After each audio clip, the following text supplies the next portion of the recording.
What triggers vertigo episodes? So I'm Joey Remenyi from seekingbalance.com.au, and this is an important question, but I want to say it's also potentially not the most helpful question, and I hope I'll explain why.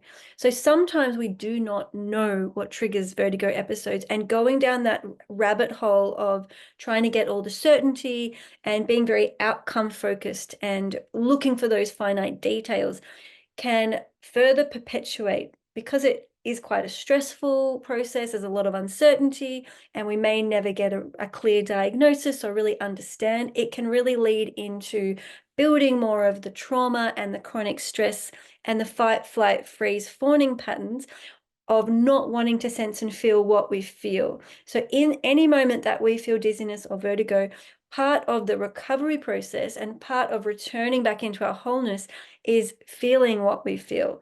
So rather than thinking, well, why am I like this? And when did this start? And was it something I ate? Was it something I did? And blah, blah, blah. And going on that endless goose chase.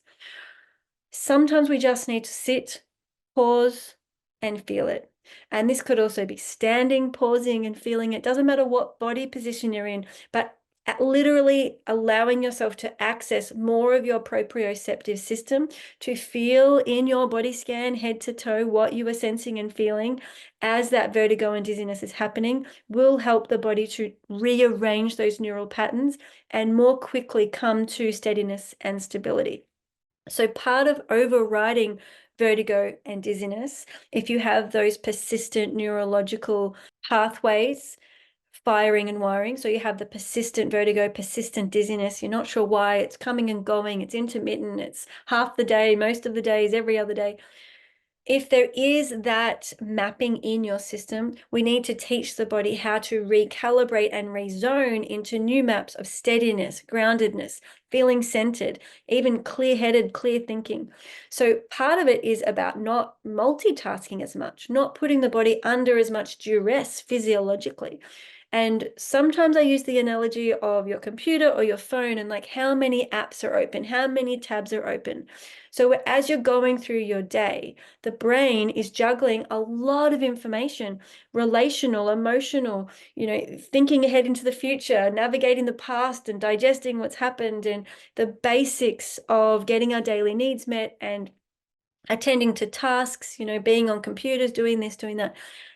There's a lot going on. So sometimes when we have the vertigo and the dizziness, we need to simplify. We need to do one thing at a time. We need to be very intentional, and we need to bring the body along. We need to be feeling and sensing, using the body scan to help the body understand, where is my center? Where is my steadiness? How am I authentically feeling steady? So we want those neural maps to be emphasized, to be accessed, to be prioritized. We want to be in the sensual body, feeling who we are and where we are as we go about our day.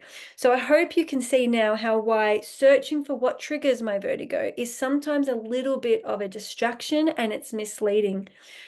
I have found, both in myself and in my Rocksteady community, that when we're in the body, employing and using more of these body scans and felt sense techniques, we actually intuitively learn what is triggering the vertigo and dizziness. And I think that happens not because we're searching for it and being in our head about it and Googling it and da-da-da-da, but because when we're in our body accessing literally billions of neural synapses in the body that are giving us information about the here and now, the body is literally helping us make sense of the outer world. The inner world experience is what we feel. So as we stay connected to all of that warm data information inside of us, maybe not instantly, but with time, we'll start to have these insights of like, oh, I think I need to prioritize more time to myself. I think I'm burnt out, I'm run down, I don't know who I am anymore, right? We get these insights, and then the next step unfolds. It's an intuitive process that we get better at with practice as we build this trust in our body. And in my opinion, recovery of unwanted, unusual bodily sensations, whether it's vertigo, dizziness, tinnitus, pain, this is like an apprenticeship in self-trust, learning to deeply and radically trust your body and the intelligence of your body by turning your gaze inwards and really making sense of the information that your body is giving you.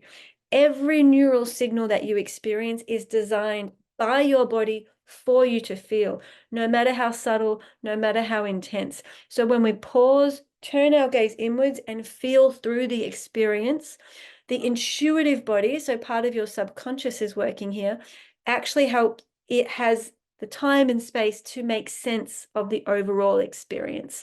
So if you want to learn more about this, if you want to talk about it, if you want to meet like-minded peers who are also navigating this process, this journey, this experiment that we call life, visit seekingbalance.com.au. I have my rock steady community, comprehensive support, lots of live monthly ongoing conversations for how we can get into this felt sense, and also how we can identify how many more distractions and rabbit holes are we taking ourselves down, which actually go against what we want. So things that are still emphasizing symptoms instead of instigating, strengthening new neural pathways that bring us back into our body, into our steadiness, into our groundedness, and into our center.